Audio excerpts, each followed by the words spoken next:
Mga idol at kabayan, super good news! 20 brand new at bago mga modelo ng mga F-16 na inaprobahan ni Pangulong Trump para sa Pilipinas magsisimula ang delivery sa susunod na taon. Ayon sa Ambassador ng Pilipinas sa Amerika, ang mga F-16 na ito ay maidi-deliver sa taong 2026 hanggang 2027. Amerika, pinasabog ang mahigit 100 Houthi. Habang nagtitipon ang mga ito, ipinakita din ng US Central Command ang kanilang ginawang opensiba gamit ang mga jet fighter nito na nakasakay sa USS Harry Truman aircraft carrier. Israel wala ng paligoy-ligoy pa, binomba ang Hamas sa Gaza.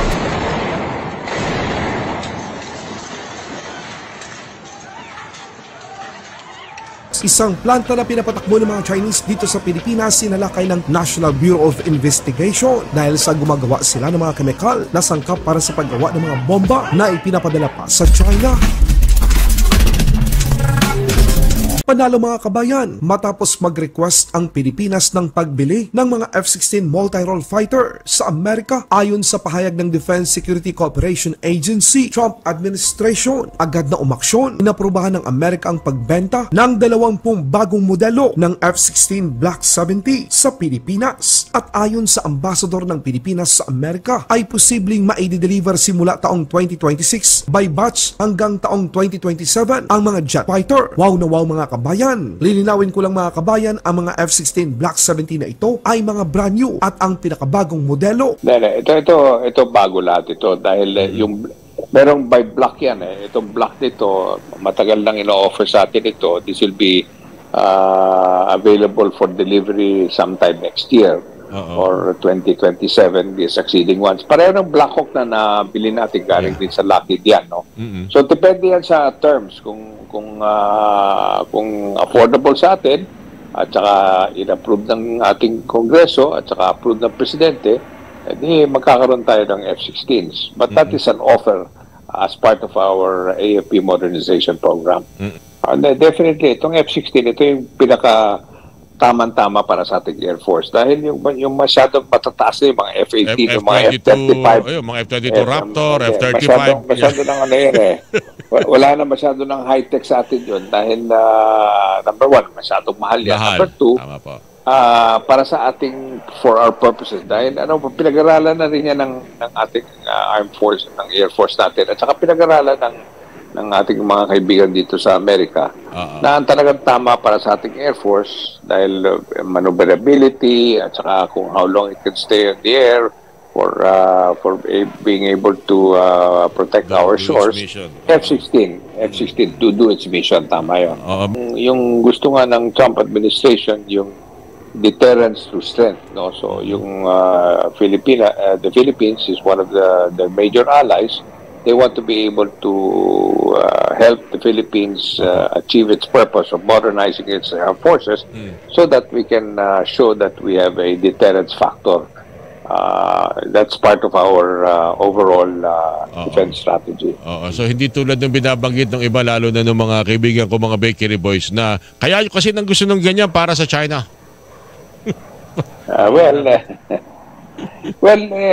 Kasama na yan. Kasi siyempre, yan ang biggest challenge ngayon. Yung challenge yung ating territorial integrity at yung sovereignty natin. So, that is the reason why we are now really working at getting our Air Force and our armed forces to be modernized para maski na papano, we can defend ourselves. Dagdag pa ng Ambassador ng Pilipinas sa Amerika, itinutulak din ni Department of National Defense Secretary Gibo Teodoro Jr. ang pagkuha ng Typhoon missile system sa Amerika, maging ang mga Iron Dome tulad ng ginagamit ng Israel upang salagin ang mga rocket at missile na inilulunsad ng mga proxy ng Iran laban sa kanila. Well, ang talagang gusto ni Secretary Teodoro, pinag-usapan namin, we're hoping na makakabili pa tayo ng yung mga Typhoon medium-range missiles. No? Kasi yan, land-based yan. At saka that is really good for our defense. Of course, yung pinaka-hope natin, ang aspiration natin, magkaroon tayo ng Iron Dome, kagaya nung dyan sa Israel, di ba? Hindi yung Iron Dome na talagang maski na ilang missiles na inano ng Iran. Almost all of it, 90%, hindi nakapasok.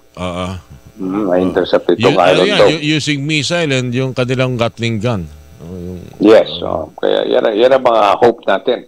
Pero unti-unti natin gagawin lahat yan dahil talagang seryoso naman tayo ngayon sa ating modernization program at it's about time na we bring up to speed yung ating armed forces. Ang alam ko yung Balitang Middle East naman tayo mga kabayan. President Trump ipinakita ang ginawang pag-atake sa mga miyembro ng Houthi. Hindi bababa sa 100 mga proxy ng Iran ang nasawi matapos itong itarget ng Amerika habang ang mga ito ay nasa isang formation. Ayon kay Pangulong Trump, hindi na makakapinsala pa ang mga Houthi dahil sa malapit na itong matunaw sa mundo.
Israel naman ipinaramdam sa Hamas ang lakas ng mga sila Israel Air Force. Umatake sa Gaza, matinding airstrike, nakuhaan ng video.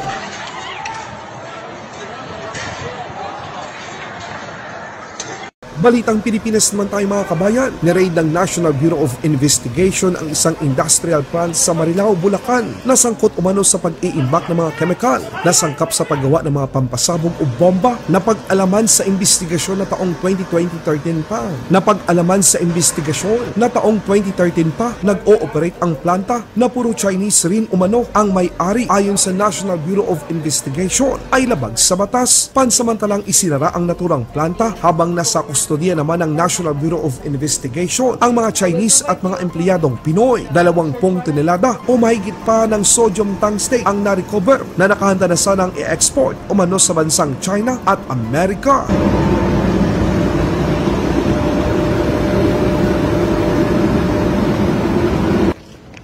Ito yung production ng tungsten light? Sodium tungstate, sir, for military purposes. Final product ng sodium tungstate. Tapos, ito yung para panggawa ng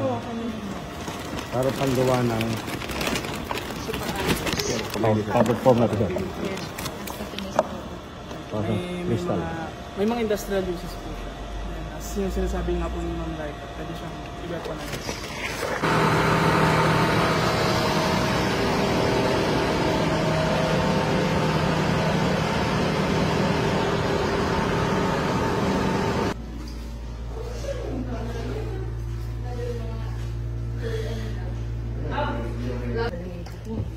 Sir Uma, positive na. Explosive ingredients dito.